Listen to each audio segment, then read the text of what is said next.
It's been a while since I just turned the microphone on and just started speaking, so this is not necessarily a official episode. It's just something that's been rattling around in my brain, and it particularly has to do with when we're rejected. Not solely when we're rejected, but I guess I'll just sort of talk and hopefully it makes sense by the end. So I was reading the book Attached, and it talks a lot about the sort of roller coaster ride that we all go on when somebody who is anxious, and frankly put, that's most of the planet, goes and dates somebody who is a bit more avoidant or whose feelings are a bit more unclear. Now, this doesn't need to just be dating, it could be rejection as well, right? Like somebody who's anxious is broken up by somebody who is a bit more avoidant, a bit not as secure in their feelings. And how funny it is that when somebody who is anxious is broken up with by somebody who is avoidant, it sets up this dynamic where their feelings suddenly become even less clear than they were in the relationship. And for some reason, that is just the ultimate aphrodisiac. It makes them extremely desirable. But not because it's a healthy thing. Not because the desire comes from a place of healthy and loving, etc. Rather, it comes from a place of highs and lows and adrenaline rushes and, frankly put, when somebody is really secure and normal. I don't like to use the word normal, but I guess I'll say typical. But when you're dating somebody who is secure, or at least more secure, because we should view this as sort of like a pie chart rather than a you are or you are not. It's a spectrum.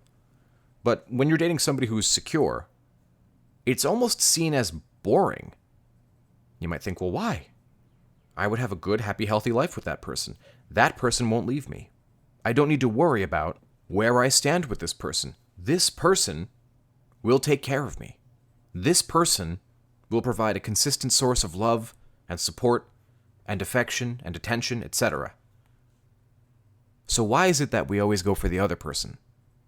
The person whose feelings are a bit more withheld.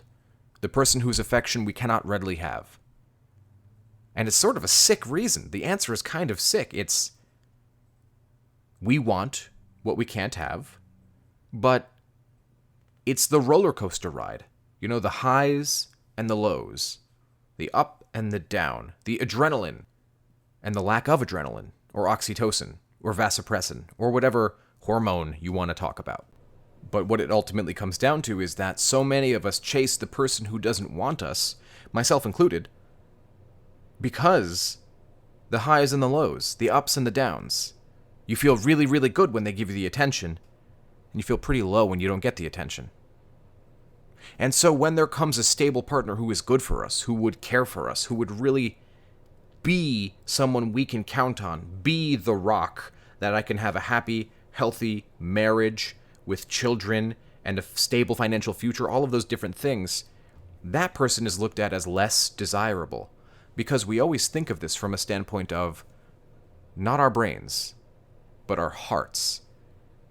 But the tricky part about that is that your heart is an idiot. Now, don't get me wrong, that's not to say never follow your heart. That's to say, let me think about the decision I'm making emotionally before I make it. And understand that because of the feelings that I'm going through, I'm far more likely to make a decision based on what my heart tells me than what my head tells me. In other words, you're being actively manipulated. And you know you're being actively manipulated by your own emotional state, but you just don't necessarily care because, ooh, that thing looks shiny. The problem is, there's no way to create a full, healthy, long-term, sustainable, that's the key word, sustainable relationship without mutual interest. And so when you enter into a partnership with somebody who you don't fully know where they're at, you have to understand, you're going to continue chasing that. And when you completely know that you have that person, when the roller coaster ride ends, then it's boring. And it's boring because it's secure. And it's secure, thus boring, because it's a stable source of love, affection, attention, etc. Now, look, There should be things that we do to hold our partner's attention. But we, the people who are going out and dating and looking into happier, healthier, higher quality relationships, real relationships that are going to last years and perhaps up to marriage, need to understand that there's some things that we need to do as well. We need to be our best selves. We need to be on a mission, a purpose. We cannot spend all of our time with the other person. We have to be out there improving our bodies, improving our minds, pursuing interests that are meaningful to us, cultivating friendships that are not our partner. And the cool part is you can do both of those things at the same time. If you're really getting yourself to a place of security, that doesn't mean you don't suddenly not have anxiety. It just means that you're playing on a level playing field, a game that is fair, that is not rigged towards, hey, just reject that person and they'll want you more. Don't worry about it. Because I hate to break it to you, there's a lot of people out there, particularly YouTube, who say, yeah, you want your ex back? Just reject them. They'll be back in no time. That's not what no contact is about. That's not what personal work is about. But sadly, sometimes that works. We usually go after the thing that doesn't want us. Why? Well, a couple different reasons. The first one being, when somebody rejects us, we don't feel good enough. And we continually run after this person and try to get them to prove to ourselves that we are good enough, that there's not something wrong with us, that we are lovable. And you think to yourself, even unconsciously, if I could just get them back into a relationship with me, I could prove to myself that I am good enough. And this feeling of inadequacy can go away. And these questions I have about myself can go away. If I can have that ex back, I'll feel good enough. And it's so sick and twisted, right? That we do that to ourselves. Somebody else didn't select us, and so we don't feel good enough. And when that person comes back around, if they do, 95% of the time we'll usually take them back. Because to have a thing, and to have it stably and reliably, is somehow perceived as boring, pointless. And this is usually a mindset that people who are younger take. Though, I assure you, this is not exclusive to young people. It is something that younger people tend to do more often. Part of being mature and practical in relationships is understanding that life is fleeting, and so are relationships. And so for me, personally, I want to be in a relationship where I can count on the other person, where I know that they won't be given to the ups and the downs, the lefts and the rights. I wake up understanding that I'm not going to be head over heels in love with them every single day. That's impossible. That's just hormones. But I logically know I can count on them. And I care for them, and I'm attracted to them. I don't shy away from stability, and I don't think anyone else should either, but in the famous words of Mr. Spock, you may find that having a thing is not as pleasing as wanting a thing. It is not logical, but it is often true.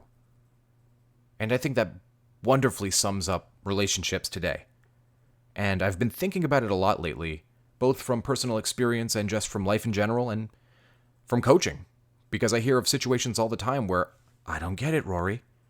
I was great to this person. I was wonderful to them. I took care of them and I worked on myself. I had good balance.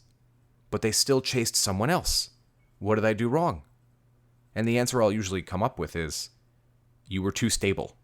Because for people who chase instability, one of the reasons they chase instability is because it allows them to focus on something other than themselves.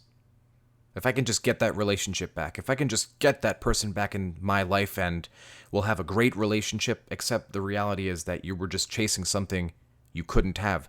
You were chasing an addiction you never let go of. Now look, that's not to say the relationships never work out. But more often than not, you'll find that when you get back into a relationship with somebody like this, you find that things didn't actually change. And you're still chasing something you don't fully believe you have.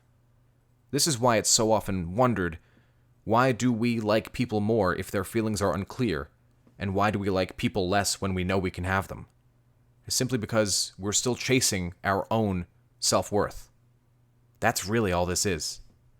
But if we can learn to capture our self-worth and define our self-worth and what makes me feel like I'm enough, you'll find that the partners you begin to choose when you settle into yourself completely change.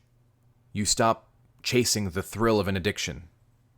You stop hitting go on the roller coaster ride, and you settle into a life of stability, of peace, of self-growth, and of self-love.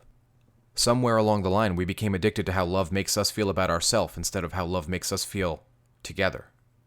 A lot of this has to do with social media and dating apps, and the mentality, why fix what I had? I can just get something new. And the crazy part is, we can save it. We can lower the divorce rate. We can get into happy, healthy relationships that don't end, instead of getting to relationships with people who we're not sure about, which is exactly why they're attractive.